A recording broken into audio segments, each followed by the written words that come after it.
एक गांव था होशियारपुर, जिसमें जमींदार हंसमुख सिंह अपने इलाके का सबसे होशियार आदमी था। किंतु उसमें एक ही खराबी थी, वो ये कि उसे दूसरों को परेशान करने में मजा आता था। जिस दिन 2-4 लोगों को परेशान न करता, उस दिन उसे चैन न पड़ता। आज कुछ बेचैनी सी हो रही है। बहुत दिनों से ना तो किसी को कोई चूना लगाया है और ना ही परेशान किया है। क्यों ना कहीं चल कर लोगों को परेशान किया जाए। सोचकर उसने दूसरे गांव जाने का इरादा किया और चलने की तैयारी कर ली। तभी अचानक उसने देखा, मेरी जेब में तो एक फुट्टी कौड़ी नहीं है। अब क्या किया जाए? तब कैसे उल्लू बनाऊंगा लोगों को? अरे सुनती हो? अरे घर में कोई चीज है जो मेरे काम आ सके? अब आपके इस ठगी के काम के लिए कोई पैसे तो मेरे पास है नहीं। सेर भर घी होगा, इसी को बेचकर अपना काम चलाओ। अरे हट पगली, सेर भर घी क्यों खराब किया जाए? हैं? पाव भर काफी है। एक काम करो, एक मटकी में गले तक मिट्टी भर लो, ऊपर से पाव भर घी थोप दो, फिर मटकी घी से भरी भरी दिखने लगेगी। अरे वाह मेरी कमला रानी, तू तो मेरे साथ रहकर खूब चतुर हो गई है। सही कहा, तुम जैसे कंजूस और ठग के साथ रहते रहते ऐसे ही कामों में दिमाग चलने लगा है मेरा। उसके बाद हंसमुख ने मिट्टी से भरी मटकी में ऊपर से थोड़ा देसी घी थेप कर मटकी हाथ में लेकर दूसरे गांव की ओर चल पड़ा। दूसरे गांव में गली, बाजार और मोहल्लों से होते हुए वो एक सुनार की दुकान पर जा पहुंचा। उसने देखा दुकान पर चांदी की मूठ वाली एक सुंदर तलवार लटक रही है। तलवार देखकर हंसमुख जी की आंख ललचा गई। वाह क्या चीज है ये तलवार, तो हंसमुख के पास ही जचेगी। बात करनी चाहिए, सौदा पट जाए तो मजा आ जाएगा। कौन हो भाई? इस गांव के नहीं लगते हो? भाई लाला, तलवार कितने की होगी? अपनी गंजी खोपड़ी को खुजलाते हुए लाला जी बोले। तलवार तो सस्ती है, लेकिन तुम कहां से आए हो और इस मटके में क्या है? लाला जी, इस मटके में गांव का शुद्ध देसी घी है, एकदम ताजा घी। घी देखकर लाला के मुंह से लार टपक पड़ी और लाला बोला, देखो भाई, ये तलवार भी शुद्ध चांदी की है। इसे बनाने में भी बहुत पैसा लगा है, मगर मैंने देखा कि तुमको ये तलवार बहुत पसंद है, तो ले लो। तुम्हारे इस घी के बदले मैं अपनी तलवार तुम्हें देता हूँ। हंसमुख को उम्मीद न थी कि सौदा इतना सस्ता पड़ जाएगा। उसने तलवार को म्यान से निकाला और खूब अच्छी तरह देखभाल कर फिर म्यान में खोस दी। इस सौदे के कारण दोनों की जान पहचान हो गई।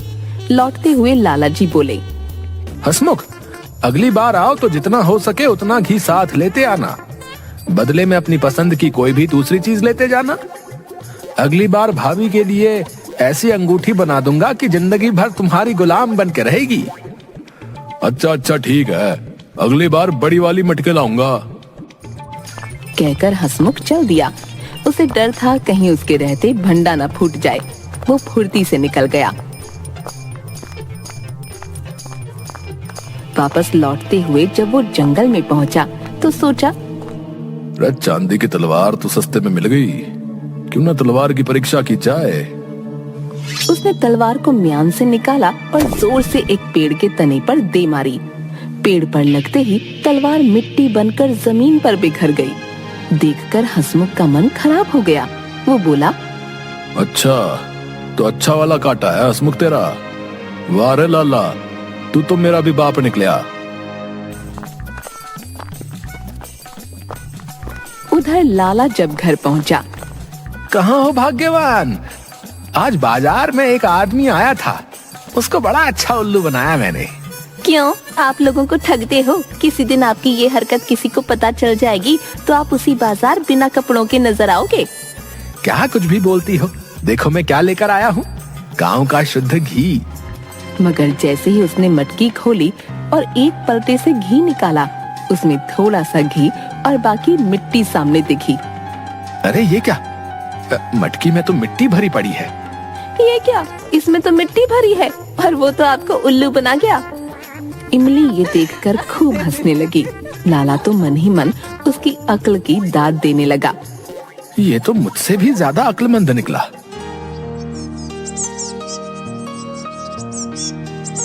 कई दिन बीत गए। एक दिन हंसमुख ने सोचा, कई दिन हो गए, लाला के पास चलना चाहिए। लाला से समझदार और कोई नहीं हो सकता। उसने उल्लू बनाया था मुन्ने, सबक तो सिखाना बनता है। उसने अपनी लाठी चादर उठा ली और गांव जा पहुंचा।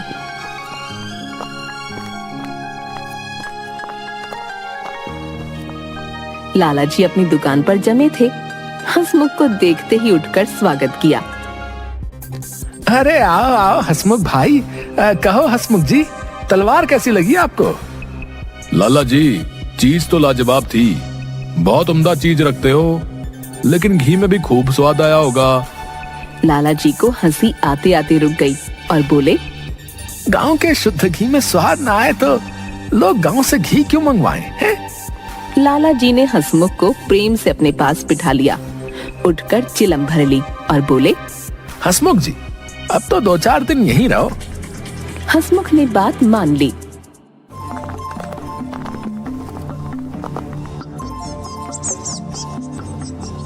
शाम को खूब चकाचक भोजन बना। खाने के लिए दोनों अलग अलग आसनों पर बैठे। 2 थाल सामने आए। लाला जी ने सोने के थाल में खाना लगाकर हंसमुख के आगे रखा और स्वयं चांदी की थाल ले ली।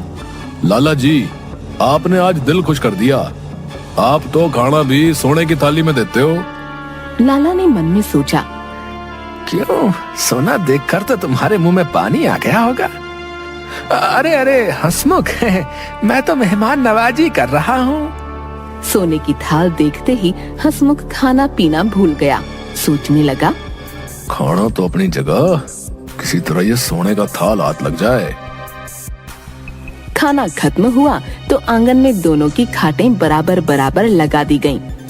थोड़ी देर बाद लाला जी को नींद आ गई। जब वे खर्राटे भरने लगे, थाल निकाल कर उसे एक कीचड़ वाले तालाब में दबाता हूँ। हंसमुख उठा और चुपके से थाल लेकर तालाब के कीचड़ में दबा आया।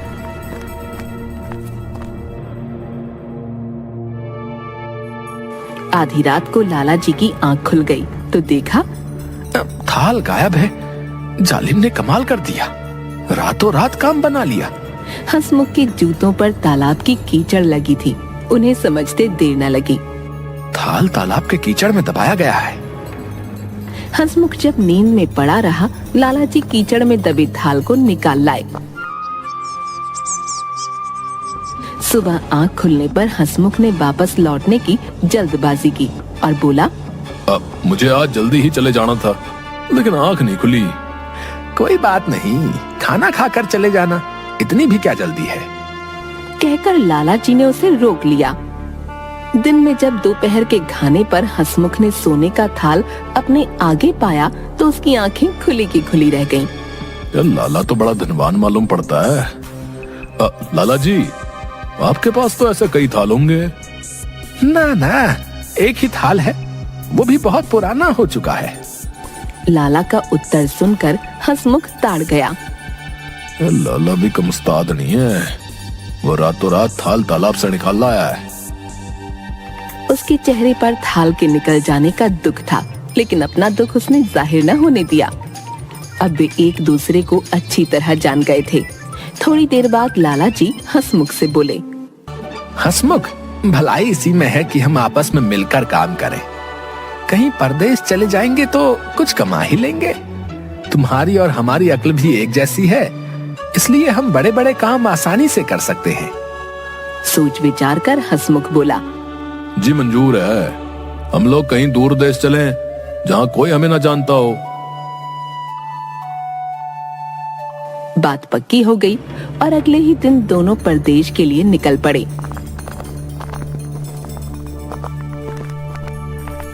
चौथे दिन वे एक नवाब की रियासत में जा पहुंचे। रियासत के नवाब की 10 दिन पहले मृत्यु हो चुकी है और सारे शहर में मातम छाया है। लगता है यहाँ कुछ हुआ है। लग तो रहा है कुछ हुआ है। चलकर देखते हैं। महल में तो काफी लोग दिख रहे हैं। अपने मतलब का कुछ मिलेगा यहाँ पर। क्या लाला जी, कुछ तो जरूर मिलेगा। नवाब तो काफी रईस लग रहा है। दोनों मित्रों ने इस वातावरण से फायदा उठाने की सोची। नवाब के संबंध में पूरी जानकारी लेने के बाद उन्होंने भेष बदल लिया। लाला जी भारी भरकम शरीर के थे। साहूकार की वेशभूषा पहनकर वे साहूकार बन गए और हंसमुख कान में पेंसिल खोस कर उनका मुनीम बन गया। कागजों का एक बंडल लाल बस्ते में लपेटकर वो सेठ जी के साथ दरबार में जा धमका। आज नवाब का मृत्यु भोज दिया जा रहा था। आप सभी से गुजारिश है कि नवाब साहब को दुआ दें। दरबार में मुल्ला, मौलवी और दूसरे कई लोग इकट्ठा थे। साहूकार को दरबार में आया देख सभी ने उनकी आवभगत की। कुछ देर शांति से बैठने के बाद मुनीम जी ने बड़े मौलवी से पूछा, रे नवाब साहब कहीं बाहर गए हैं क्या? मुनीम की बात सुनकर मौलवी उदास होकर बोला, मुनीम जी, नवाब साहब तो खुदा को प्यारे हो गए। आज उनका मृत्यु भोज दिया जा रहा है।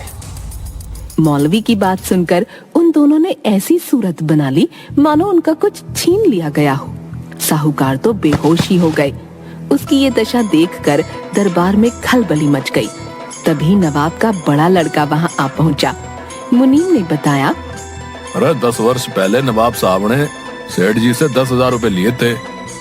दोस्ती के नाते लिखा पढ़ी कुछ नहीं की थी, इसलिए सेठ जी बेहोश हो गए हैं। सुनकर दरबारियों को आश्चर्य हुआ। ठंडा पानी मंगाकर सेठ जी के सिर पर डाला गया। उन्हें होश में लाने की कोशिश की गई।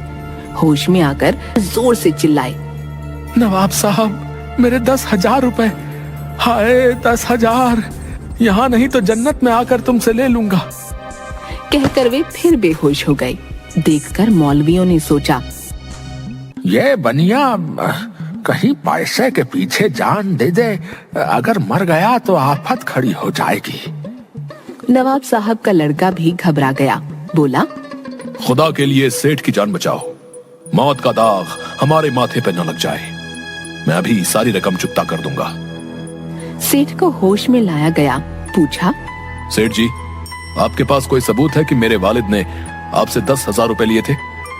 लड़के की बात सुनकर सेठ बोला, सबूत तो कोई नहीं, किंतु यदि मैं सच्चा हूँ तो नवाब साहब की कब्र पर चलो। नवाब साहब खुद बोलेंगे कि रुपए लिए हैं या नहीं। सबने सेठ की बात मान ली। तय हुआ कि आज रात को ही कब्र पर चला जाए। वहां से चले जाने पर सेठ और मुनीम दोनों ने मशवरा किया। सेठ बोला, अंधेरा होने के पहले ही तुम कब्र में घुस बैठो, डरना मत। नवाब का लड़का जब नवाब से पूछे तब ठीक ठाक जवाब देना। अरे मियाँ, घबराते क्यों हो? बेफिक्र रहो, लेकिन बरखुरदार, कहीं रुपया लेकर चंपत ना हो जाना। ऐसा ना हो कि मैं कब्र में ही पड़ा रहूं और तुम भाग लो। बात पक्की हो गई। आधी रात के समय नवाब की मजार पर सारे शहर के लोग इकट्ठा हो गए। कब्र के किनारे एक तरफ सेठ जी खड़े थे, दूसरे किनारे नवाब के साहबजादे आकर खड़े हो गए। कब्र पर झुककर साहबजादे ने पूछा, अबू जान, ये साहूकार बोल रहा है कि आपने इससे 10,000 रुपए उधार लिए थे। हाँ बेटे, कुछ वर्ष पहले सेठ जी ने मेरी मदद की थी। तुम उन्हें 10 के बजाय 15,000 रुपए दे दो। उनका एहसान मैं आज भी नहीं भूल सकता। सुनकर लोग सन्नाटे में आ गए। सेठ जी सच्चे साबित हो चुके थे। जल्द ही 15,000 की थैली सेठ जी को सौंप दी गई। 15,000 लेकर सेठ जी के कदम जमीन पर नहीं पड़ते थे। मन में स्वार्थ तो भरा ही था। अब कौन जाकर जमींदार को कब्र से निकाले है? किसी ने देख लिया तो सारी रकम जाएगी और ऊपर से जूते पड़ेंगे सो अलग। सब लोग चले जाएं तब निकलूंगा। आवाज तो किसी की नहीं आ रही है बाहर। थोड़ी दूर जाने के बाद लाला को लगा, अगर हंसमुख निकल आया तो मुझसे आधा हिस्सा मांगेगा। मुझे इसका कुछ करना पड़ेगा। वापस आकर लाला जी हंसमुख से पूछता है, और भाई हंसमुख, कैसे हो? अंदर सब ठीक है कि नहीं? लाला जी, बाहर बैठे क्या बात कर रहे हो? अंदर आ जाओ तुम भी, अपने आप पता चल जाएगा। जल्दी बाहर निकालो। लाला जी ने सोचा, ये पत्थर मैं कब्र पर रख देता हूँ, ना तो ये बाहर आएगा और ना हिस्सा जाएगा। हंसमुख किसी तरह स्वयं निकल आए तो ठीक है, ना निकला तो वहीं उसका राम नाम सत हो जाएगा। हंसमुख अंदर चिल्लाता हुआ बोला। अरे निकाल दे मुझे लाला, नहीं तो अच्छा नहीं होगा लाला। सेठ बगल में गठरी दबाए तेजी से अपने घर की ओर चल पड़ा। हंसमुख कब्र में लेटे लेटे अपने किए पर पछतावा कर रहा था और सोच रहा था कि मैंने अब तक कितने गलत काम किए और